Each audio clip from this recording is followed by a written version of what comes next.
Larry, thank you. My goodness, this building is still stunned by what we just witnessed. Lamont Butler, 9 points, the biggest shot of his life, sending San Diego State to the national championship. Your reaction to what, Coach? Wow, wow, wow. Lamont Butler, what an incredible shot. But also, let's give Coach Brian Dutcher credit for not calling a timeout. In those situations, if you call a timeout, you allow the defense to get set. Incredible offensive sequence. They came back by as many as 14. They were down by 14 in this game. They made some questionable decisions late in terms of not fouling, but then they get some rebounds. That was really what was clutched down the chance to give Lamont Butler a chance to win this. They really weren't. They were a different team when Micah Parrish elbowed FAU Witherspoon. They got some life, they got some energy, but you got to give credit to San Diego State's bench, which I thought was the key to the game. Their bench scored 27 points. Jaden Ledee, 12 points in 14 minutes. Michael Parrish hit a couple of threes. Their bench was incredible, and I thought that was the key to the game. Well, I'll tell you what, Avery, look, they gave up 9 threes to this FAU team. This was their worst three-point defense we've seen all tournament, and they find a way to win. What was FAU able to exploit that made this game the way it went? Well, FAU had 40 points at halftime. So their offense, their ball movement was exceptional. Obviously, Elijah Martin, he scored 17 of their first 25 points in the second half. They were incredible. But with San Diego State, they had a sequence or a stretch of about 7 minutes where they had 7 offensive rebounds late in the second half. And they just dominated, especially on some free throw misses. They got the rebound back, especially when Jaden Ledee was at the free throw line because he was 2 for 6 and he struggled. But a lot of second chance points, amazing win for San Diego State on this big stage. How about Matt Bradley, who came alive? He was quiet in the last couple games here in the tournament, and he comes alive to help lift this team to victory. They had 3 threes to start the game. He had, 9 of their first 12 points. He came out on fire. We talked about shooting in the Dome Stadium, but the Dome Stadium didn't affect Bradley. He must have got in some good workouts and built up his confidence. He knew what he needed to do, and he got him off to a great start, and Butler finished it off. I mean, my goodness, what a shot. I mean, that's going to go down in NCAA tournament lore. Lamont Butler hits the game winner to send shockwaves through Houston. My goodness, how this game ended. Now, when you take a look at the coaching here in the end of game, what stood out to you? Dusty May, Brian Dutcher. I know pregame you said you'd love to have Brian Dutcher on your bench if you were here coaching at the Final Four, and his experience down late showed off. It did show up, and especially coming out of 2 timeouts where he ran plays for Jaden Ledee. It was an isolation at the free throw line, and Ledee, who's a Houston product, came through. He was 2 for 2 in those situations.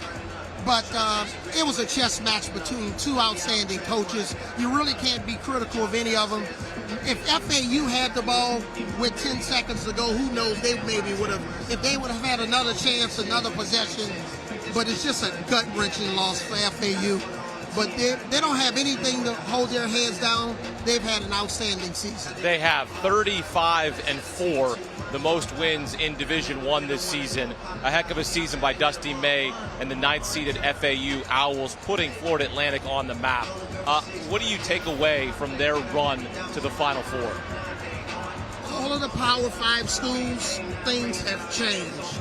You don't necessarily have to go to a Power 5 school to make it to the Final Four. You can go to an FAU, and that's okay. We saw Fairleigh Dickinson, FDU, make it to the tournament and upset Purdue. So those days are over.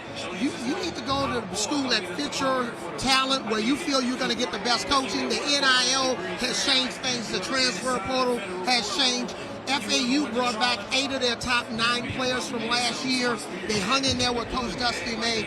And I think this is going to be something you're going to see moving forward, that you're not going to always have the Dukes and the Kentuckys in the Final Four. You can make it even from a mid-major or supposedly low D1 school. You hit a couple of big shots in your playing career with the Spurs.